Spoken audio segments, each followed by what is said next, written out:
Bonsoir à tous et très heureuse de vous retrouver dans le cadre de cette édition. Mesdames et messieurs, voici d'abord les titres. La République démocratique du Congo a célébré avec les autres nations du monde la journée de lutte contre le cancer. Occasion pour la Ligue nationale de lutte contre le cancer d'inviter tout le monde à agir pour éradiquer cette maladie qui, selon l'OMS, si rien n'est fait, environ 22 millions de décès seront dus à cette maladie dans les 5 prochaines années. La finale de la 4e édition du championnat d'Afrique des Nations mettra aux prises dimanche prochain la République démocratique du Congo au Mali. Le duel ouest-africain de ce jeudi a tourné à l'avantage des Aigles du Mali, vainqueurs des éléphants de la Côte d'Ivoire, 1-0. Merci de suivre ce journal qui reçoit comme invité Frédéric Boyenga Bofala. Il est président de l'Union pour la République, mouvement national, un parti politique de l'opposition. Monsieur Frédéric Boyenga, bonsoir. Bonsoir madame. Première question en rapport avec le sport. Vous avez suivi le match d'hier en tant que Congolais. Nationalisme, patriotisme oblige. Un petit mot peut-être pour la victoire. Oui, je crois que nos léopards nous ont montré la voie de l'espérance. C'est que dans chaque situation, tout n'est pas perdu d'avance. Il y a quelques années, c'est vrai, notre équipe nationale est passée des déconvenus à déconvenus. Ils ont repris conscience, ils nous montrent la voie. C'est aussi maintenant aux hommes politiques de suivre cette voie pour sortir le pays de l'impasse. Encore bravo à nos léopards, c'est une fierté nationale. Sortir le pays de l'impasse, justement, on va parler de cette question puisque vous venez au Congo, vous habitez la France et vous êtes venu apporter votre contribution sur la situation politique actuelle et vous proposez là un plan de sortie de crise pour achever le processus électoral en République démocratique du Congo. On va en parler tout à l'heure. Merci beaucoup. Monsieur Frédéric Boyenga Bofala, c'est à nous maintenant. Je rappelle, mesdames et messieurs, pour ceux qui nous prennent en cours, que ce journal reçoit Frédéric Boyenga Bofala, président national de l'Union pour la République, mouvement national, un parti politique de l'opposition. Monsieur Frédéric Boyenga, vous êtes sur ce plateau pour nous résumer en fait votre proposition pour résoudre ou sortir de l'impasse en République démocratique du Congo. Vous écrivez comment sortir de l'impasse politique pour relancer et achever le processus démocratique et électoral en RDC. Alors moi, je vous pose la question, comment sortir de l'impasse? Que retenir de tout ce que vous écrivez dans cet ouvrage, si je peux appeler ça comme ça? Merci madame. Je voudrais d'abord, si vous me permettez, de revenir sur un sujet d'actualité que vous avez évoqué tout à l'heure en matière de dépistage des cancers des seins pour les femmes. Je crois que la réalité montre qu'il est maintenant temps que nous prenions conscience, l'État prenne conscience pour définir des véritables politiques de santé publique en matière de dépistage des cancers et des seins comme les cancers de la prostate pour les hommes. Ce sont des cancers, madame, si c'est pris à temps, on peut toujours les soigner. C'est vrai qu'au niveau international, il y a toutes ces organisations, toutes ces politiques. C'est à nous maintenant de prendre aussi les relais au niveau national. Je crois que le pays en sortirait mieux. Concernant le plan de sortie des crises que j'ai présenté ici à vos chaînes, madame, après une semaine de séjour à Kinshasa, je suis à terme de mon voyage, de mon séjour.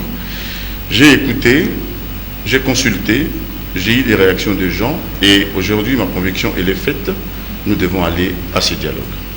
Il faut aller au dialogue de manière inclusive, il faut intéresser tout le monde et pour en arriver, la méthode, je l'ai dit, il faut un peu du consensualisme, il faut que ça soit consensuel. Je l'avais dit... le dialogue que vous appelez synode. Synode. J'ai dit synode. J'ai voulu un peu changer les vocables pour montrer ma... Synode national sur la relance et l'achèvement du processus démocratique. Oui, synode, les gens diront, tiens, voilà, il suit un peu une démarche de la chrétienté, certes, c'est un terme qui est souvent utilisé par l'Église catholique, mais je l'ai pris dans son acception primaire qui est cheminer ensemble, faire route ensemble. Je crois qu'aujourd'hui, les Congolais doivent se rassembler. rassembler pour un objectif, sortir les pays de l'impasse. Pour cela, comme je l'ai dit, j'ai proposé des réformes. Les réformes, madame, il faut toujours partir à l'origine de la crise. L'origine de la crise, c'était l'article 220, sa révision qui a posé problème. Or, cette révision-là concernait les statuts, la possibilité pour les chefs de l'État de se représenter. Vous dites qu'il faut aller à ce synode national pour pouvoir discuter de ces questions, nous donner le temps afin de mieux organiser le processus électoral. Monsieur Frédéric Boyenga, est-ce qu'il existe une véritable crise en République démocratique du Congo qui peut nous empêcher de ne pas organiser les élections novembre 2016? Madame, s'il n'y avait pas cette crise... De quelle nature est-elle cette crise? Madame, s'il n'y avait pas cette crise, pourquoi on parlait de dialogue? Pourquoi on a des facilitateurs? C'est qu'il y a vraiment un véritable problème. Moi, je l'ai dit, le vrai problème concernait l'avenir de l'actuel président de la République et comme ses successeurs. Comme tous ses successeurs. Je crois qu'un ancien président de la République, on doit lui garantir un véritable statut fonctionnel. Je l'ai dit. Bon, vous me direz, l'article 145... La Constitution prévoit oui, madame, je suis sénateur, oui, sénateur madame. à vie. Moi, je me suis insurgé à ça. Pourquoi? Je me dis que tout mandat parlementaire, sénateur ou député, ce sont des mandats qui s'acquièrent par l'onction du suffrage universel, direct ou indirect. Je pense qu'il est temps que nous donnons aux anciens chefs de l'État un véritable statut fonctionnel pour qu'ils continuent à jouer un rôle dans le processus de refondation nationale. Institution d'un suprême conseil constitutionnel des sages de la République. Et dans l'architecture congolaise de la juridique en République démocratique du Congo, où placerez-vous cette institution suprême? Oui, cette institution, je l'ai dit, jouera le rôle actuellement dévolu à la Cour constitutionnelle. Madame. Et on fera quoi de la Cour constitutionnelle? Non, la Cour est dissoute. À l'intérieur de cette instance, nous avons déjà la Cour suprême, il est là. Bon, maintenant je me suis dit, on a une crise, il faut réfléchir à une solution. Il faut trouver une place aux anciens présidents. Vu leur expérience dans la gestion de la politique, vu les connaissances acquises, la connaissance de certains dossiers, il fallait qu'on trouve, il fallait inventer, il fallait être inventif, trouver quelque chose qui ne bouleverse pas l'ordre constitutionnel comme tel établi, mais qui permette d'avancer. Je crois qu'un président de la République, dans un conseil constitutionnel, jouera un rôle aussi important. Alors, vous soutenez la tenue du dialogue. Quel est le risque que nous courons de ne pas tenir ce dialogue en allant justement tout droit au but, organiser les élections? On court quoi comme risque? Madame, aujourd'hui, rien n'est fait. Je ne juge pas à qui la responsabilité. Je ne vais pas aujourd'hui là mettre les mots sur des choses, mais je vais rassembler les hommes. Il est un fait vrai, on est aujourd'hui au mois de février, beaucoup de choses ne sont pas faites. Bon, j'entends les gens dire il faut essayer de revoir le fichier électoral. Arrêtons avec les mesurettes, madame. Prenons le temps qu'il faut pour maintenant réformer en profondeur. Le processus de refondation nationale concerne tous les fils et les filles de la République démocratique du Congo. Il faut les rassembler. Je l'ai dit, pour les rassembler, il faut les identifier. Et pour les identifier, il faut les recenser. C'est-à-dire, il faut aller au-delà. Les Congolais, qu'ils soient à l'extérieur, ce que vous appelez communément la diaspora, ou les Congolais qui sont à l'intérieur du pays, il faut que la population congolaise soit recensée et ces recensements doivent être sanctionnés par une véritable carte nationale d'identité. Ça nous prendra le temps qu'il faut, mais au moins les choses seront claires. En attendant, donc, on n'organise pas des élections. Non, madame, il n'y a pas que ça. C'est pourquoi il faut se mettre d'accord pour savoir ce que l'on fait.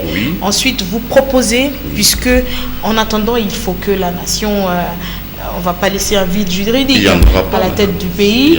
Alors, vous proposez la mise en place d'un gouvernement de salut public. Du moment où on termine le synode et jusqu'à ce qu'on organise les élections. Voilà. C'est-à-dire que dans mon esprit, c'est un gouvernement... Bon, je n'utilise pas les mots parce qu'en matière législative, un tel mandat n'existe pas, mais... D'union nationale? Non, c'est un peu ce gouvernement de salut public aura un peu, entre guillemets, je pèse mes mots. Pourquoi salut public? Madame, vous savez, j'entends tout le monde parler du gouvernement d'union nationale. Le Congo n'est pas en guerre. J'entends certains évoquer, oui, la cohabitation. La cohabitation, ce sont les électeurs congolais qui décident d'une telle situation. On fait cohabiter un président avec une majorité opposée. On n'est pas là. J'entends encore beaucoup de choses. Quand je dis salut public, parce que pour moi, je voulais un gouvernement techniquement capable de mettre en œuvre des réformes et techniquement capable d'assurer politiquement la cohésion nationale. Donc les deux éléments-là. C'est-à-dire c'est un gouvernement où il y aura quand même l'inclusivité, mais un gouvernement réduit pour des missions précises, qui va conduire les pays de ces réformes-là jusqu'à l'organisation générale des élections. Les réformes sont là, madame, je les proposées, mais ce n'est pas un tout. J'attends aussi que les autres complètent ou amendent. Hein. Mais bon, alors vous proposez de rétablir, entre autres, le scrutin à 2 tours pour l'élection du président de la République? Oui, madame, je l'ai dit, parce qu'un président de la République qui est élu en minorité, sa légitimité est amoindrie. Okay. Je pense que des tours, on ne peut pas aujourd'hui, un État, il faut assumer ses responsabilités. Des tours suppose que le président élu est élu à la majorité de la population et il incarne une certaine légitimité. Voyez?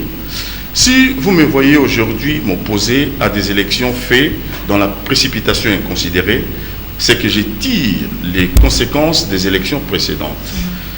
Les 2 élections précédentes que nous avons eues, même démocratiques, ont souffert des contestations. Des contestations. Ben tiens, bon, jusque-là, on a encore des personnes qui disent qu'ils ont été élus, à juste titre. Mais je pense que si nous voulons éviter ces genres de déconvenus, nous devons prendre le temps qu'il faut, définir une véritable gouvernance électorale qui soit crédible. C'est-à-dire, l'essentiel, madame, ce n'est pas le vainqueur ou les vaincus, mais l'outil qui les départage. Alors, la question du dialogue ne fait pas l'unanimité au sein de la classe politique congolaise. Il existe à ce jour, on va dire, 2 camps, les anti et les pro-dialogue. On fait quoi pour ramener tout le monde à se mettre, accepter l'idée qu'il faille dialoguer pour la sauvegarde de la concorde nationale? Madame, il me semble que ce qui a toujours posé problème pour ce dialogue, c'est le manque de clarté. Quels sont les objectifs d'un tel dialogue et quelle est la finalité?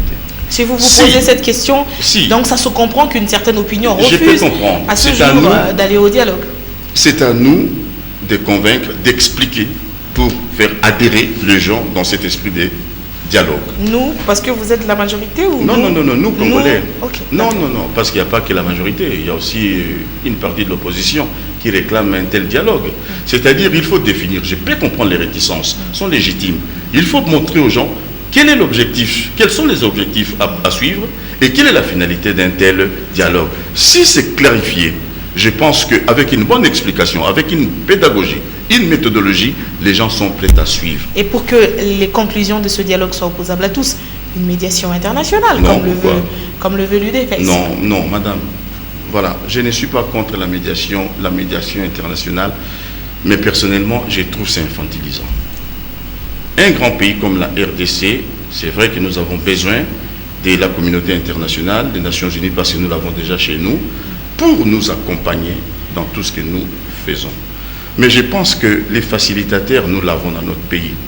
Que ce soit l'autorité religieuse, l'autorité morale religieuse, nous avons des gens qui peuvent aujourd'hui faciliter les rapprochements entre les Congolais pour un véritable dialogue. On n'a pas besoin. Vous savez, les facilitateurs, ils peuvent venir, mais si nous, on ne s'entend pas, si on ne connaît pas les objectifs et la finalité d'un dialogue, il n'y aura pas de dialogue. Mais ici, nous avons les gens de l'Église, les gens, et beaucoup de personnes. Nous avons nos anciens aussi, qui sont encore vivants, qui peuvent nous rapprocher. Écoutons-nous, soyons des hommes, respectons-nous. Et si on se respecte, on se fait confiance l'un à l'autre, je pense que nous pouvons aller. Mais il faut définir un cadre clair, qui ne soit pas suspicieux, que les Congolais sentent qu'au bout de ces dialogues... Il ne s'agira pas d'un partage du pouvoir.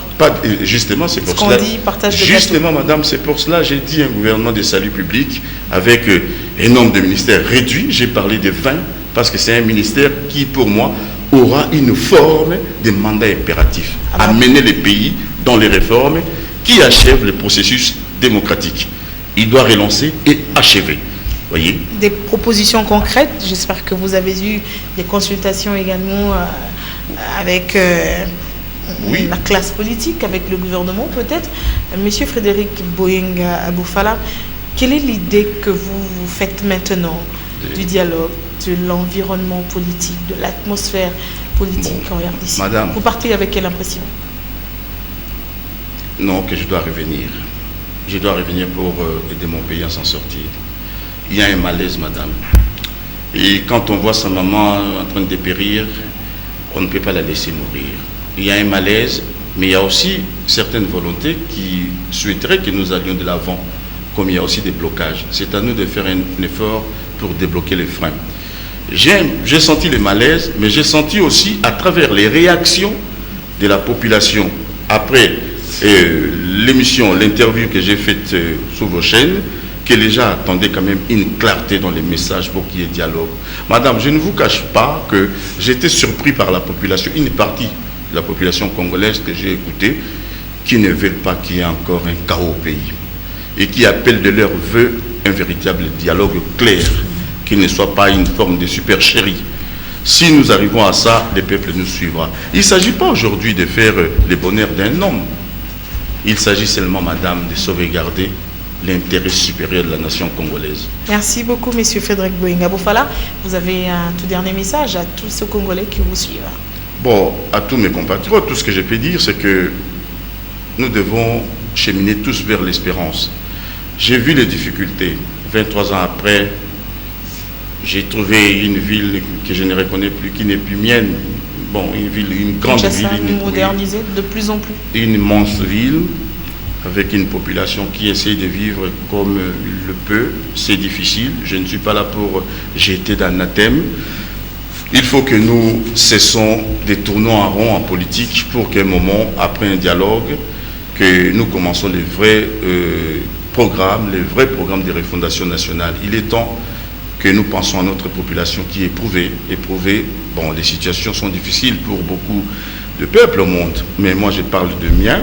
J'ai côtoyé, bon, l'autorité essaye de faire ce qu'il peut, il me semble, mais il y a des véritables problèmes. Le peuple a des difficultés pour la vie quotidienne, et je ne dis pas ça pour condamner tel ou tel, mais que nous prenons tous ces problèmes-là à bras le corps et aller de l'avant. Et pour cela, arrêtons de tourner en rond à des crises récurrentes politiques. Merci beaucoup, Frédéric Boyenga Aboufala, président national de l'Union pour la République, mouvement national. C'était donc lui, notre invité. Mesdames et messieurs, merci beaucoup de nous avoir suivis. Vous suivrez en rediffusion ce journal à 23h30, demain 7h, et vous retrouverez à vendredi 19h Michel Kérékéré pour la grande édition.